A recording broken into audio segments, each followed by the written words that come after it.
Oh, and we are live. Welcome back, everybody, to episode 261 of Behind the Tool Belt. Thank you for joining us on this Tuesday morning edition. We decided to do today instead of Christmas morning or Christmas afternoon. Now, we could have probably gotten away with it, but I figured I wouldn't put everybody through that on Christmas afternoon or morning. So today we have another special guest, and stay tuned, and we will be back after our short intro from our sponsors.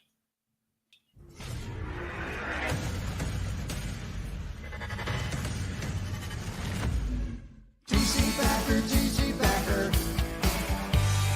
Roofing, siding, windows, gutter, solar. Roofing, siding, windows, gutter, solar. TC Backer.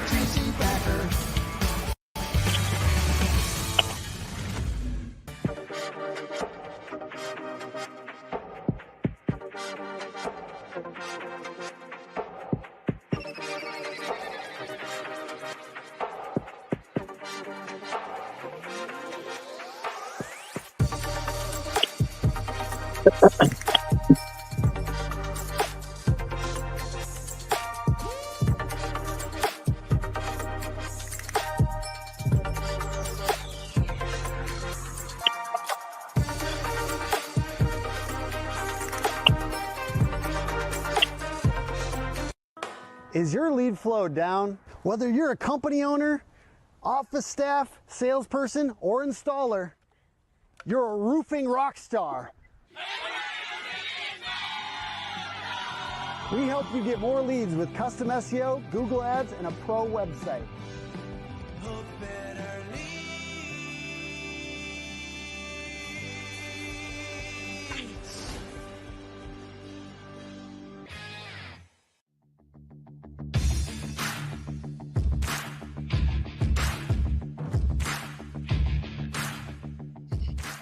Hey everyone, I'm here at the Irving Convention Center where we're kicking off SRC 2025, February 4th through 6th, so mark your calendar.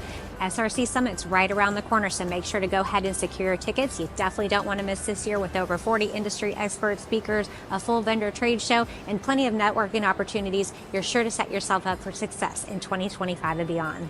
I look forward to seeing you there. Welcome to Behind the Tool Belt, where the stories are bold, the conversations are real, and the insights come to you live, raw, and uncut. Every week, host Ty Cobb Backer sits down with game changers, trailblazers, and industry leaders who aren't afraid to tell it like it is. No filters, no scripts, just the truth. Please welcome your host of Behind the Tool Belt, Ty Cobb Backer. Welcome back, everybody. Happy Christmas Eve, everybody. Man, it's come quick this year. I don't know what happened, but man, it's here. It's tomorrow. Tomorrow's the big day. And we have another great special, I say special guest every week. But truly today, we have one of my mentors from a distance, whether you know it or not, Jeff, the founder, the leader of Impact Nations, Global Ministries. Jeff, I had the wonderful honor and privilege and pleasure to travel to Uganda with Jeff a couple, I think 2 years ago now. And for me, I'm still different, changed person from the time I met you, Jeff, to the stories that I got to listen to on stage down in Austin, Texas, at that Revolt retreat. Have been following you ever since. I know we've had a couple conversations, and here we are today, Jeff. So Jeff Battles, everybody, welcome Jeff to Behind the Tool Belt, my man. Thank you so much, man. What a privilege to be on here. We've talked about it for quite a while, so I'm glad that we can finally make it happen. So appreciate you. Yeah, me too. I think we were trying to carve out some time when we were over in Uganda, but you were crazy busy and involved with all kinds of things that I had no idea, and very, very, eye-opening things that I got to experience while we were over there. It definitely put me in a different mindset of, when I think things are going, not so well for me, and has put things in perspective on so many different levels. It's amazing what you do. And that's kind of why I wanted to bring you on the show today.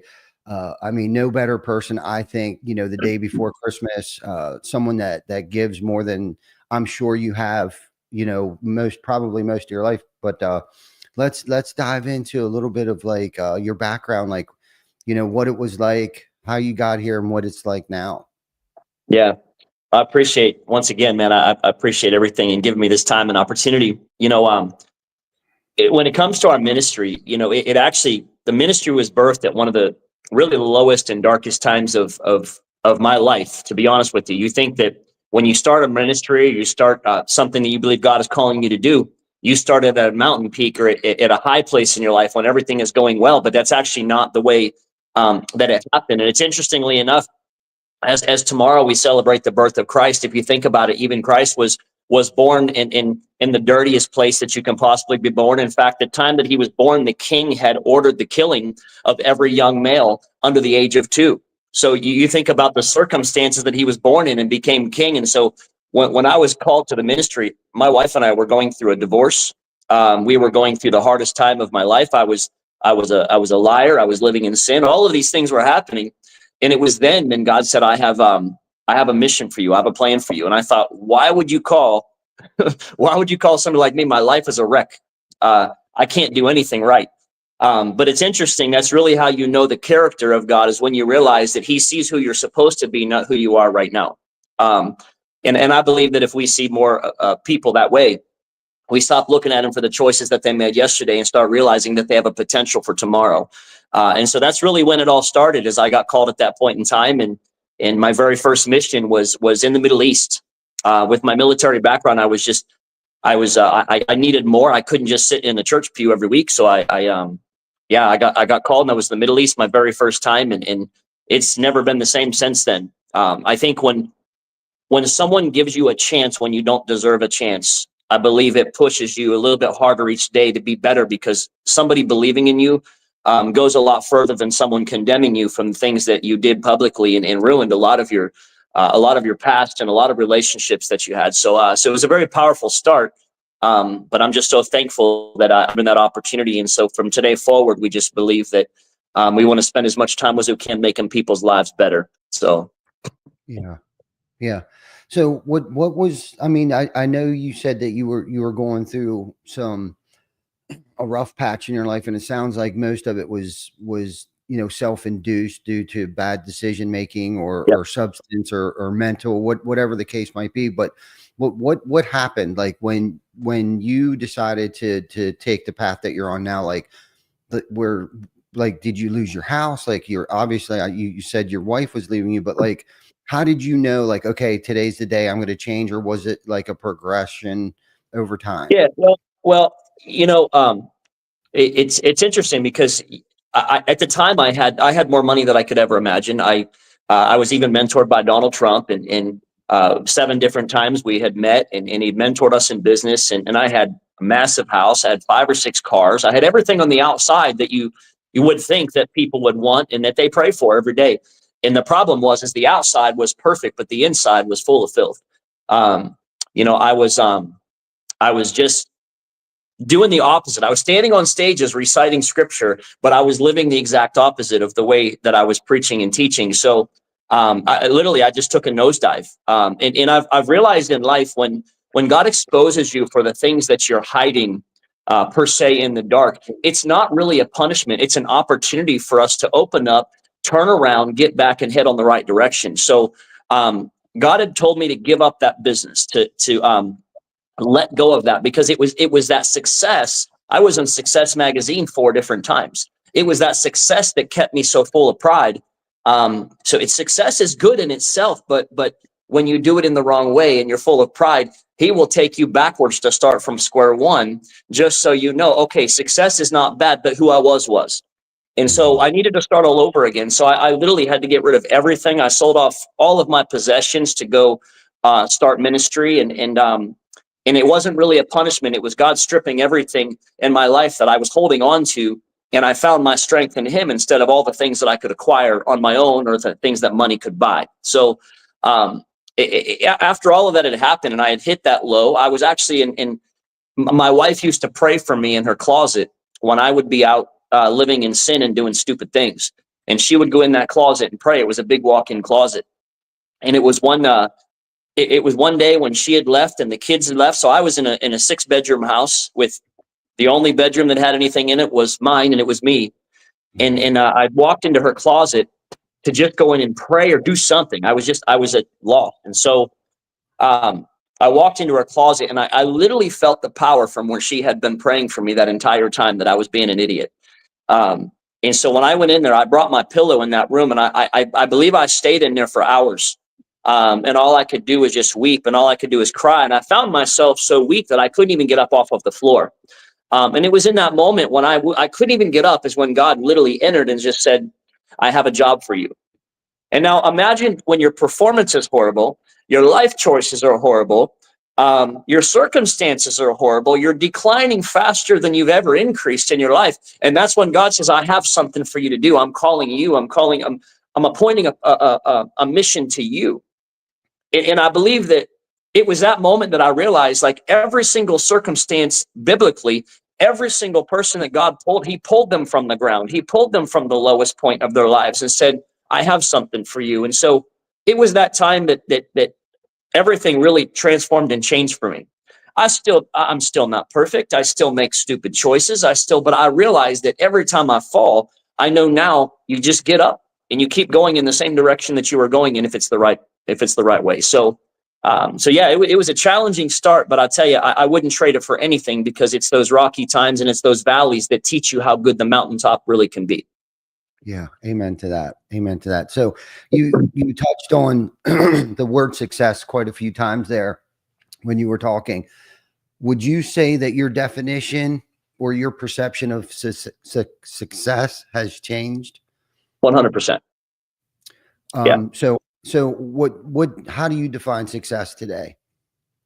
Well, I think success without peace, without joy, without purpose, I think is not really truly success. I mean, we a lot of times success has been polished up is on the outside if you have the tangible things, but I think really success is that's just a byproduct, in my opinion. I believe success starts on the inside. If you have joy, if you have peace, if you know the direction you're supposed to be going. I know people that have the nicest cars, the nicest houses, but have no idea where they're supposed to be at and what they're supposed to be doing. I think the poorest person in the world, all they have is money. Money is a byproduct. Money is a tool that you shouldn't serve money, but money should serve you. And I believe that when you start putting money second or third or fourth, I believe that it's a lot easier to attain when it stops becoming such an idol in our lives. And that's really what's happened for us. And in fact, if you remember, it was a little over a year ago. It was December of last year that I sat on the phone with you and I said to you, I contemplated even quitting the ministry because funding it was just so difficult and so hard. And I said, I was expecting all these business owners to support us in what we're doing, and it really didn't happen. And so I prayed. I said, God, if you don't want me doing this anymore, if you don't want me traveling the world anymore, then you just need to give me a sign and show me. And I thought he was giving me a sign that, hey, no support means you should stop. And what I realized is I was asking for support, but I wasn't asking for wisdom. And so I realized the success that you had in business, the success that just from the 3 years of grinding and just in one direction, I thought, you know what, give me 30 minutes of your time. And if you remember, you gave me and a few other people 30 minutes of your time. And I haven't had to go back because I literally took the nuggets that you said in that 30 minutes and I just applied everything that you said. I don't want to do it this way.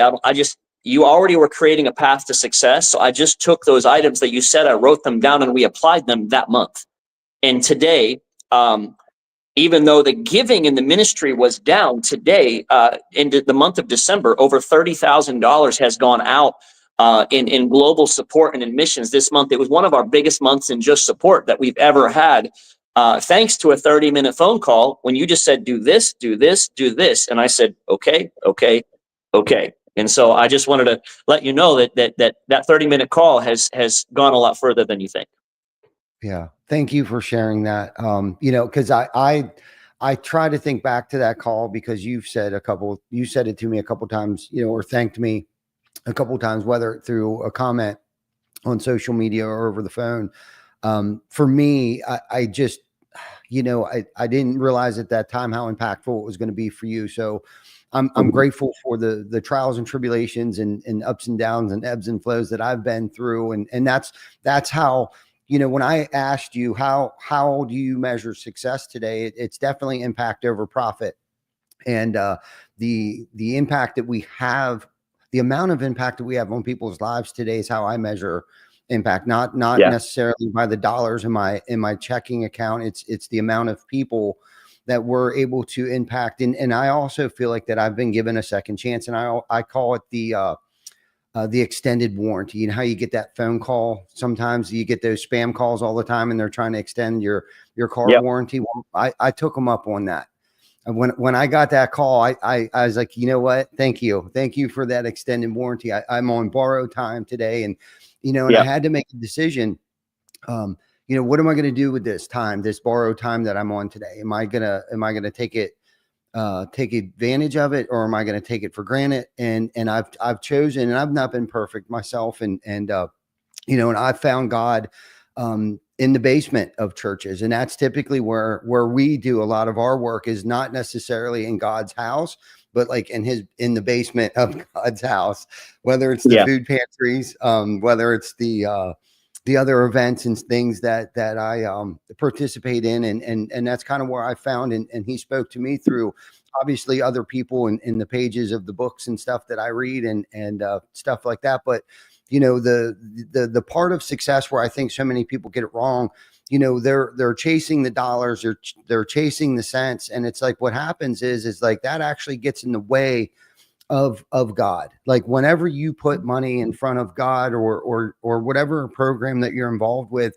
those are the things that you tend to lose. And I think for Yeah. me, and I've gone through it before, and I've hit rock bottom myself. And it's kind of like, that's where I needed to hear his message, because the noise that I created in my life, I couldn't hear what he wanted me to do. Yeah. And it sounds like that was some, you hit your bottom differently, but we all have Yeah. different bottoms. With that feeling of the guilt and the shame and the fear, I think is all the same. I think the feelings are all the same regardless of how we got there. And I was trying to think of an analogy yesterday after I spoke to you and asked you if you wanted to come on the show. I was trying to think, like, do you think, I guess this is more so a question, like, do you think, why does it take someone like you and me to have to lose everything before we think it's a good idea that we were on the wrong path? Yeah. I think that really the whole idea of everything, I think that's the reason why, is because we thought everything was the wrong thing. Everything was the parts of life that we build ourselves. But I've realized that just like in the book of Jeremiah, it says, before you were formed in the womb, I knew you.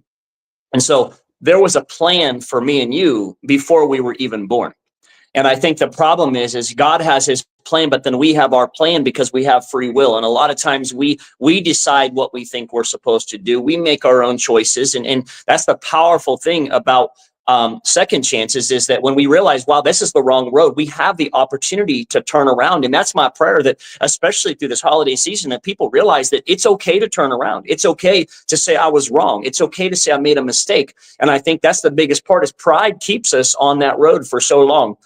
For me, I found my identity in what I consider to be success.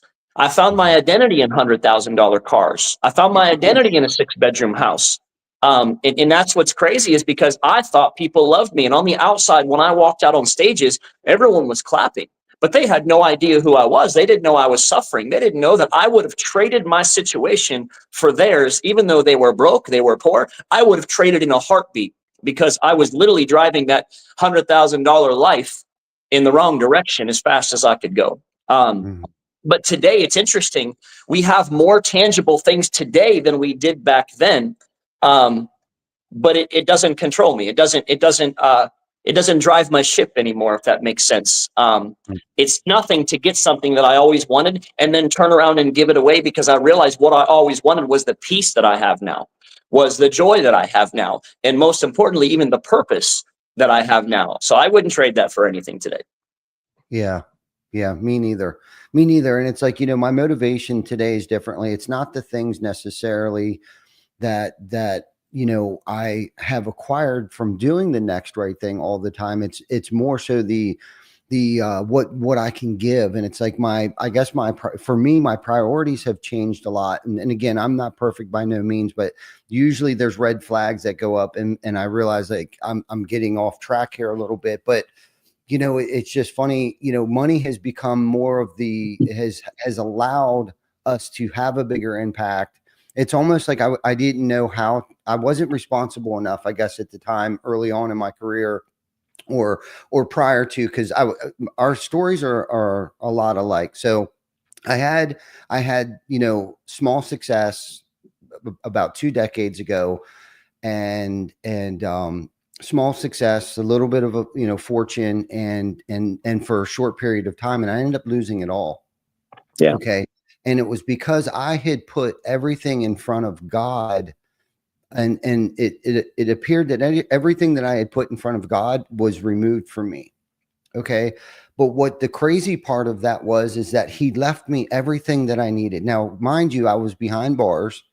Mhm. Okay. And you want to talk about powerlessness, as I'm still trying to control the show. I'm still trying to be the director. Okay. In this concrete steel building, and having people hang up on me, right? I get a 5-minute window to use the phone, and I'm screaming and I'm hollering, still self-will run riot, trying to Yep. be the director, and people would just hang up, click, because they didn't have to put up with it anymore because I Yeah. was there.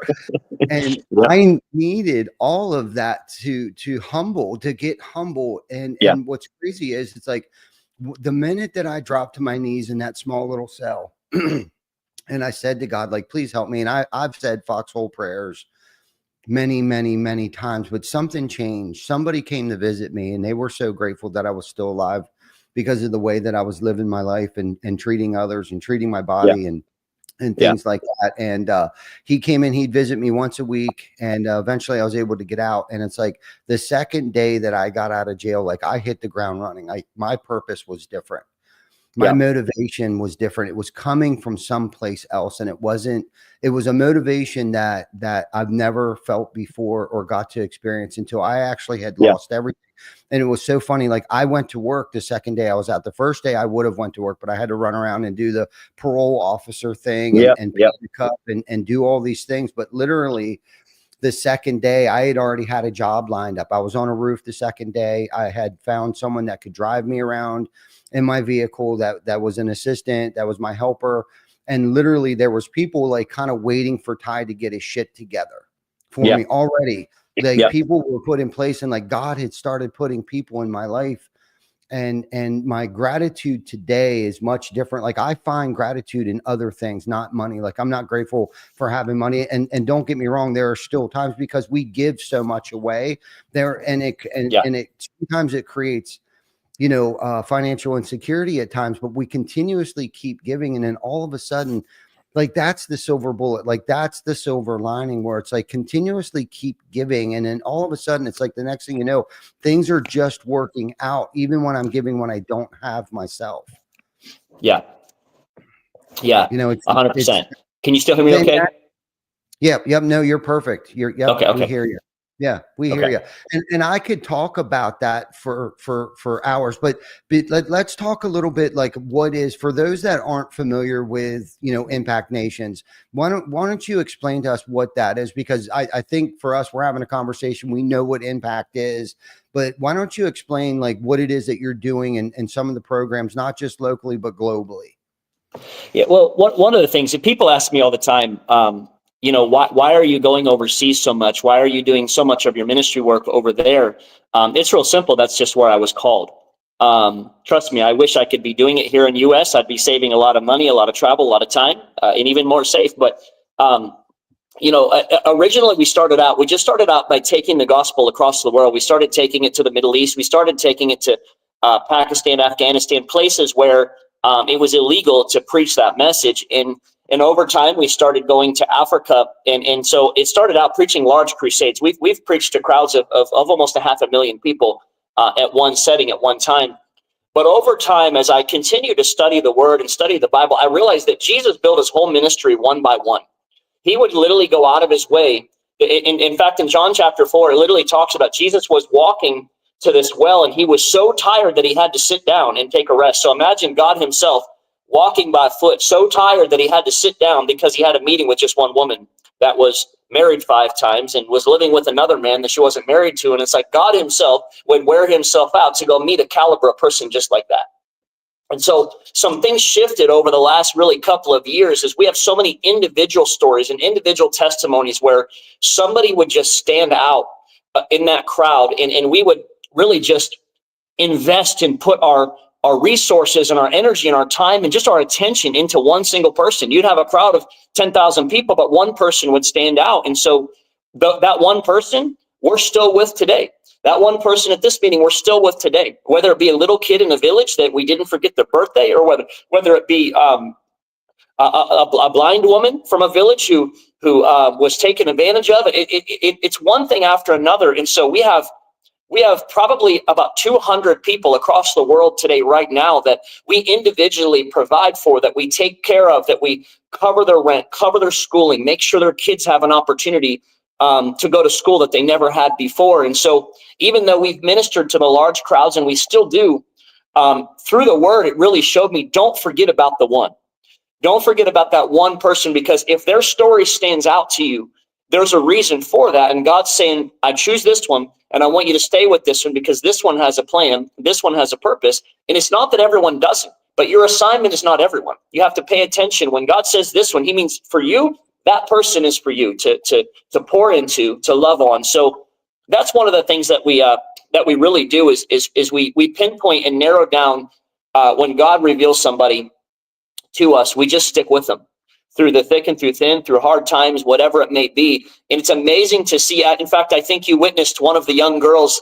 She's now 14 years old, but we rescued her out of a really dark situation a few years back. And now she's preaching to thousands of people every time she gets the opportunity. And if you knew her situation, if you knew her story before, you'd be like, I'm amazed to see like where God has brought her. But every miracle that God does today on earth, he does it through a man or a woman that says, yes, I'll do it.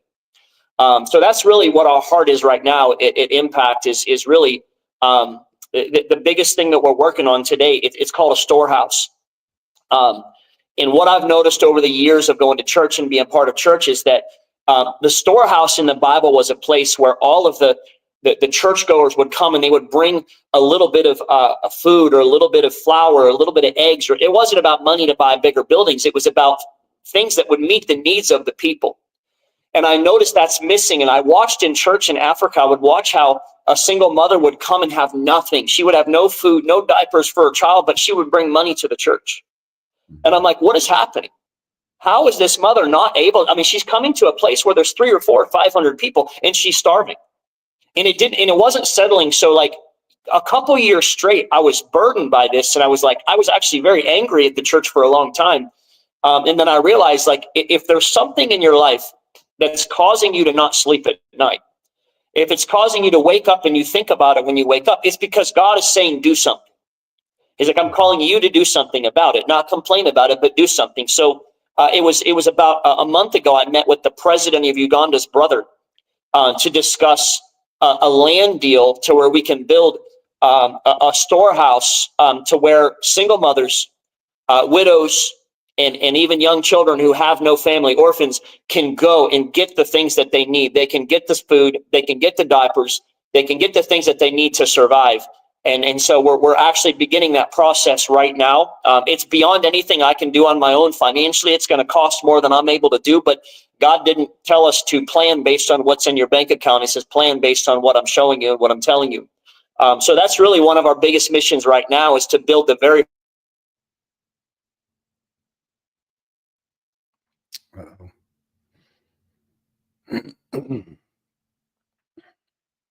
first across other nations in those times.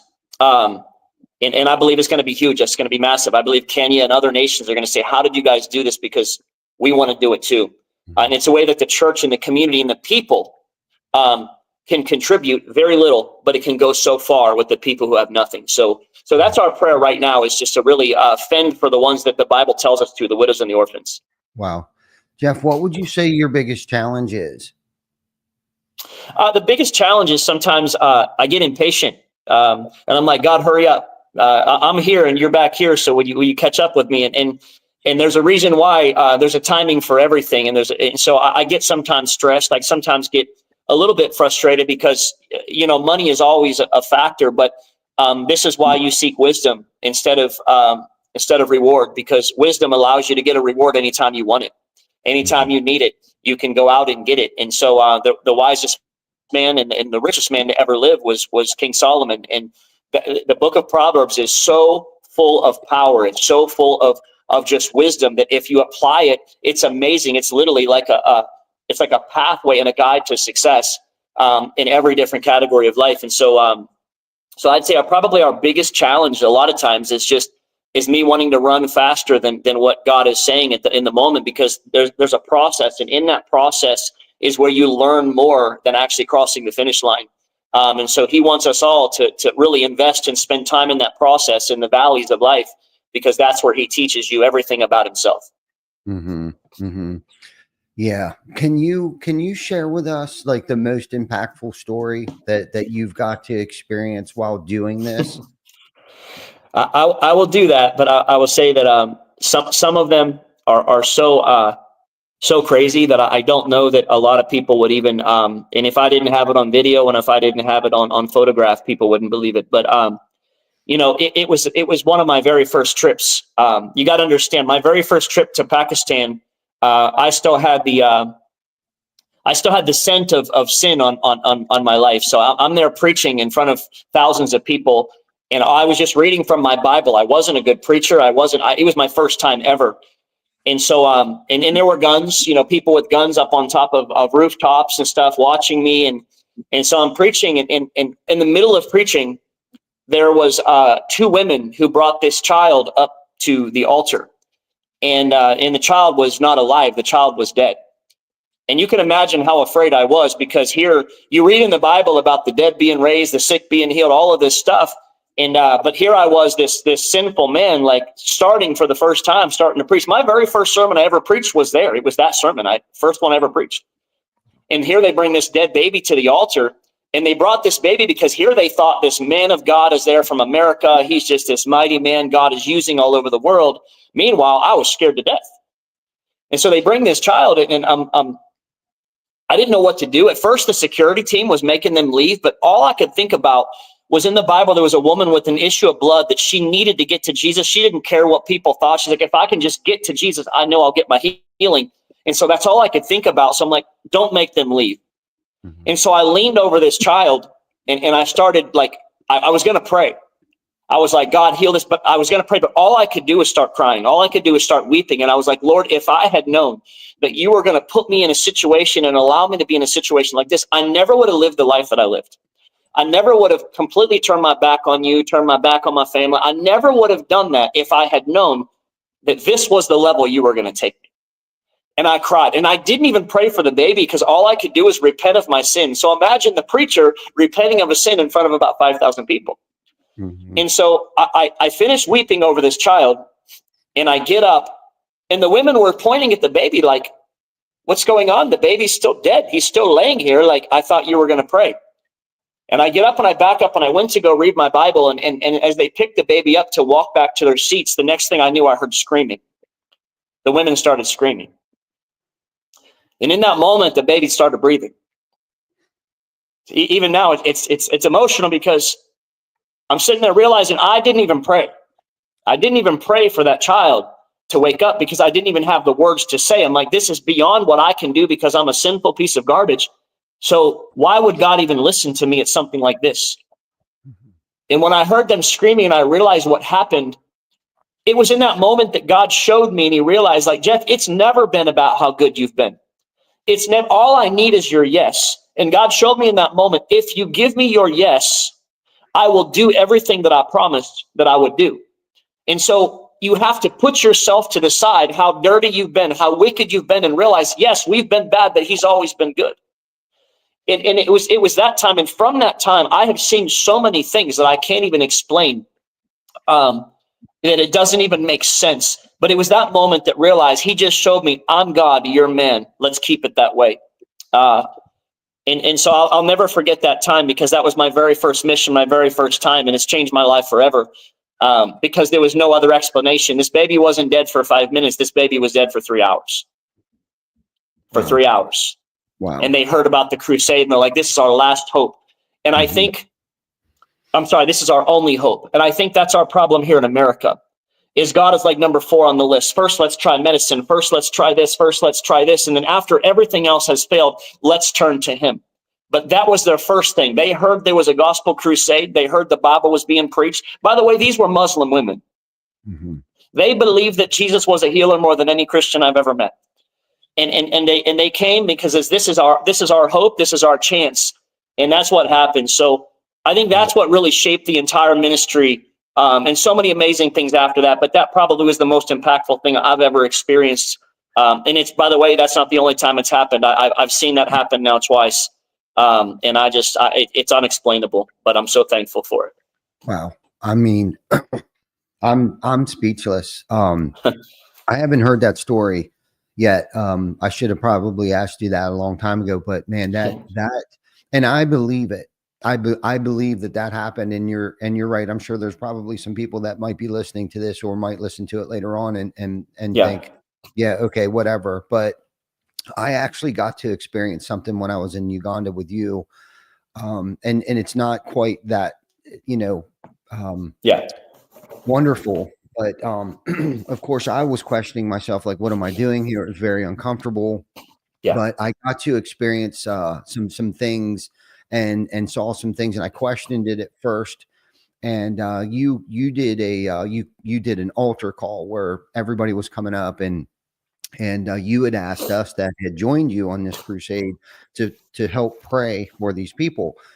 And, I have prayed for people. I've always been taught, pray for those, especially those that I might be angry at, right? Like pray for those people for everything that you want for yourself. Right. Yeah. But I've also prayed for, my mom and my loved ones and people like that, but not to this extent. So I had this young gentleman, and I don't even know if I told you this or not, but, I had this young gentleman, and for those of you that know me, you know my story and why I'm here and why I do what I do today. But I was questioning myself, and I was kind of getting some pressure from the guys, like, have you really turned your God, your will and your life over to the care of God? That's not exactly how they said it, but that's I have. But if I had ever had any doubt, if there was a power out there greater than myself, what happened to me, what I got to experience over there has definitely smashed that idea of, like, okay, there is, I know for a fact that there is. So long story short, I had this young gentleman come up to me, and he had asked me to pray for him. And, I said, what would you like me to pray for you? He looked at me in the face, and he says, I struggle with alcoholism. I drink too much. And at that exact moment, I knew exactly why I was there, Jeff. For, like I said, for those of you that know me, know that I've struggled with alcoholism pretty much my whole entire life. Now, I've been sober for over 14 years now, but at that moment, I knew exactly why I was there, why God had placed me there was to pray for this guy. And I'm not, and for those of you that know me, know that I'm not a Bible bumper or anything like that, but I do believe in a higher power, and I choose to call him God today.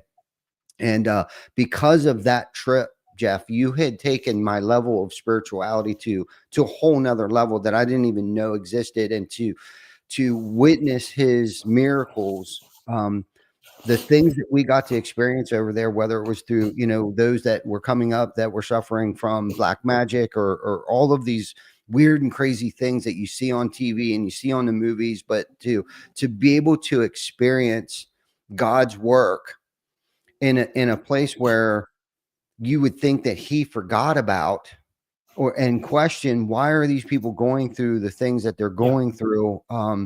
But there's what's called self-will, and there are miracles that happen that change our minds, that change our will, over to his will. And if I ever had any doubt that there was a power out there greater than myself, that day I've been a changed person. And because of that experience that I got to pray for that young man, and I don't know a lot of prayers.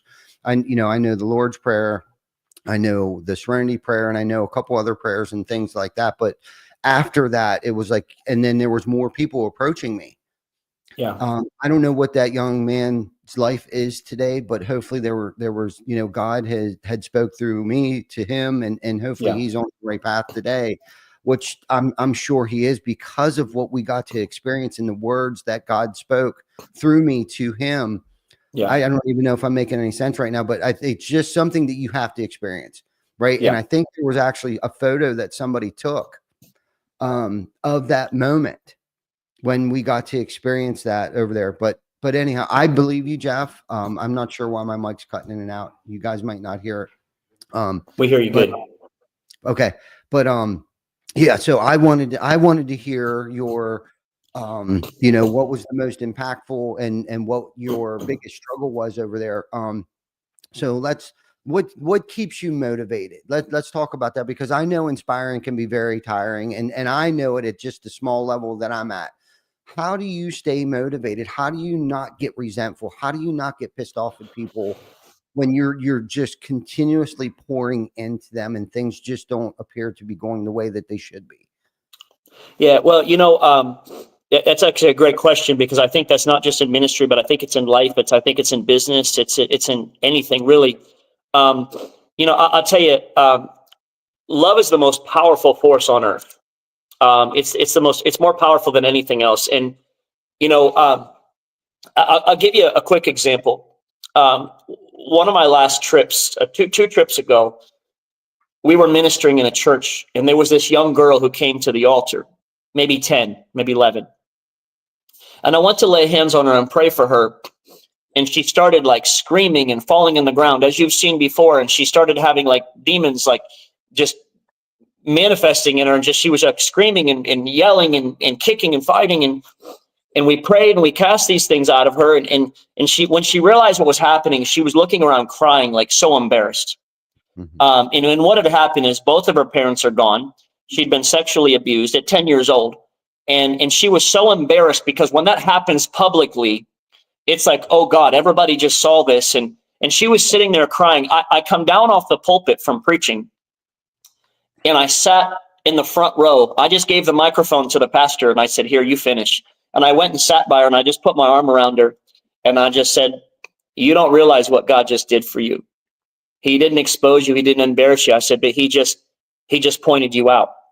And I said, I can tell you from this day forward, we got you. You got a family now in America, that we've got you. Your parents that you were born from may not be here anymore, but you've got a family now that's not going to give up on you. And from that time, she's been in school. She never could afford school. She's in school now. And I got a call about 3 weeks ago that the home that she was renting she was living with a church member. The home was getting demolished because the landowner says, I want the land, not the house. So they were tearing it down. And so we were able to get her in a new place, a new house. And so they just sent the videos and the pictures. And so what am I saying is, I'm saying that it's not fake. We actually love the people.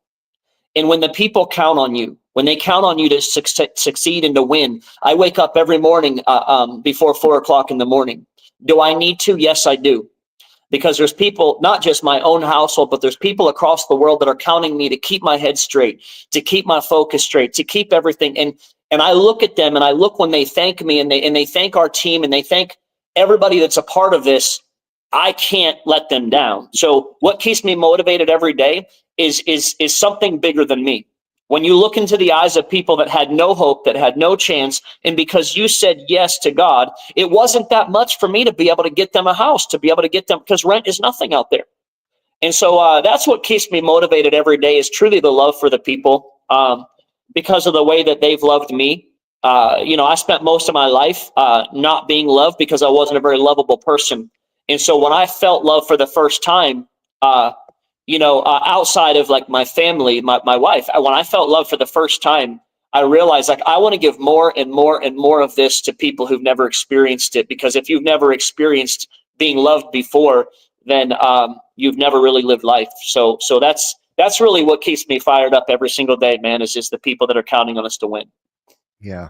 Amen to that. Amen to that. Because I've seen the work that you put in, the hours that you put in, your full-time job now with the roofing company and stuff. And this isn't your first rodeo when it comes to construction and stuff. So you're doing Right. an amazing job. Just so you know, you be both Thank on you. both fronts.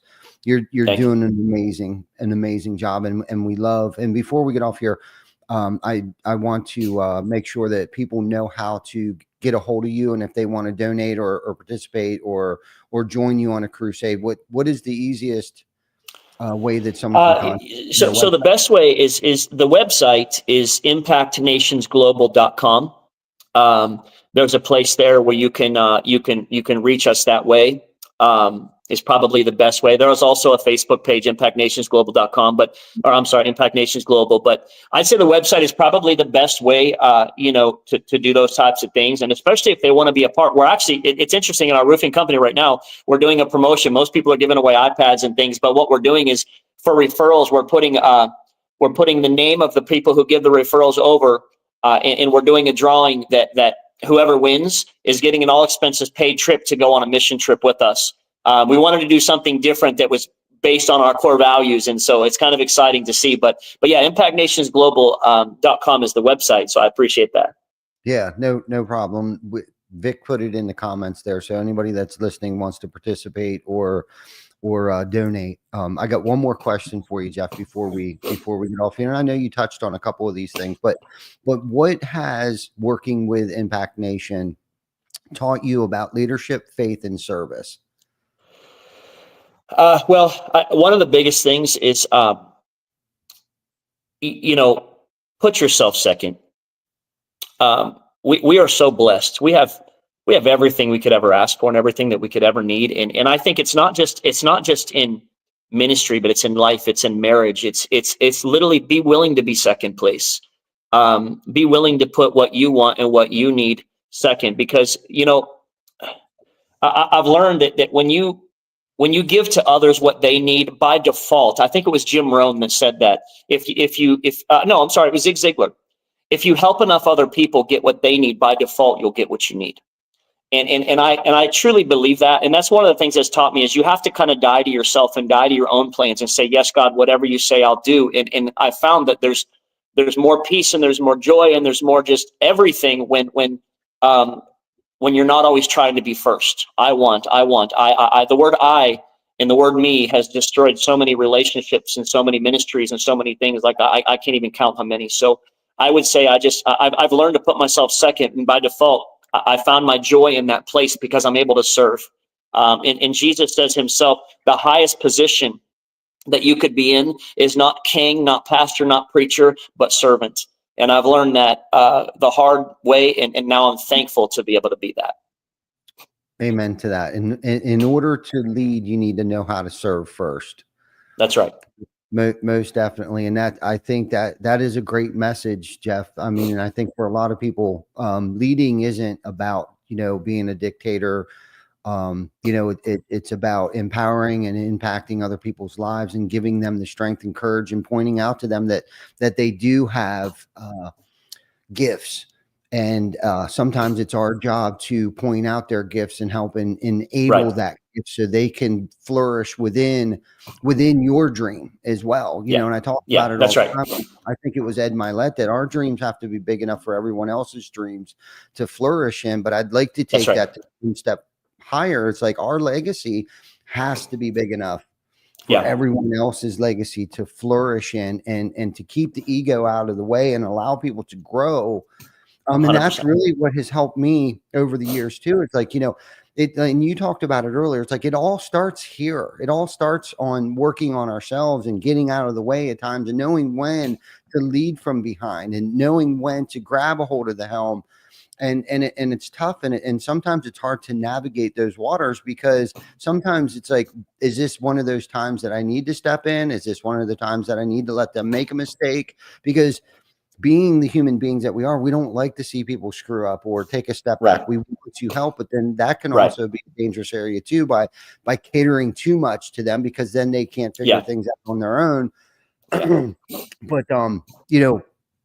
before we get off here, because we're just about at our hour mark here, I believe. What is something that you want to leave our guest with? Whether it has to do with Christmas, whether it has to do with Christ, or just something in general. What would you like to leave us with that we can Well, carry? yeah. First thing I want to say that if people want to reach us, not just to give and not just to, but if they want to reach us, if there's something that somebody needs, if someone needs a little hope, and if they need someone to talk to, reach out there and we'll find you, because that's really our number one purpose. And it doesn't cost anything to have a phone conversation. We don't need money to talk to someone. So that's number one.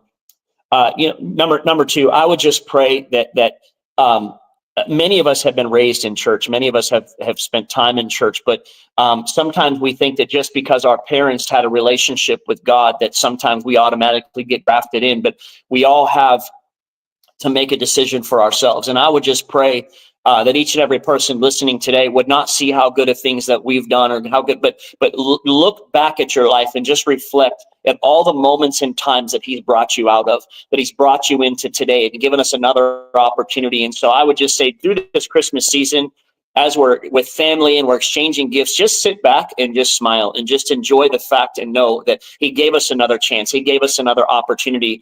And don't worry about tomorrow.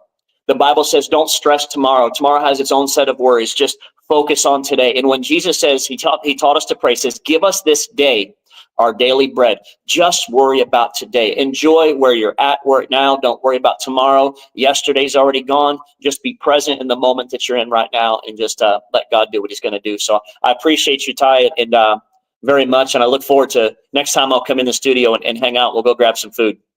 Yeah, I love that. I love that idea. You're not that far away from us. You're about 4-hour drive or so. It's not too far. We should definitely hook up and connect more often, Jeff. I take the blame for not reaching out more and supporting what it is that you do. But just know that we are supporting you from a distance. And I love what you're doing, Jeff. Keep doing what you're doing, and don't ever get resentful, man, because you are making an impact, and thank God for you, and thank God for the tribe of people that you've created and rallied to have the impact on the amount of people that you're having impact on. And you are truly a blessing to more people than I'm sure you can fathom. So keep doing what you're doing.